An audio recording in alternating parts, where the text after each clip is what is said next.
اللهم آمين. ربنا ظلمنا أنفسنا وإن لم تغفر لنا وترحمنا لنكونن من الخاسرين. আয় আল্লাহ তাআলা,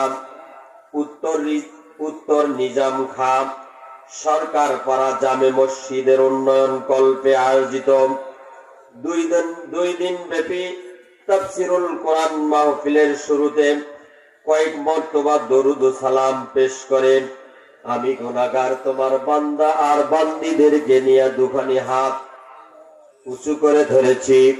মেহেরবানি করে আমাদের প্রত্যেকের তামাম জীবনের গুনাহ খাতা মাফ করে দাও। আয় আল্লাহ তাআলা, এই মাহফিলের যারা ইন্তেজাম করেছেন, শোনার জন্য যারা আসছেন আর এসেছেন, আসবেন, অর্থ দিয়া, শ্রম দিয়া, কথা দিয়া, সার্বিকভাবে যারা সহযোগিতা করে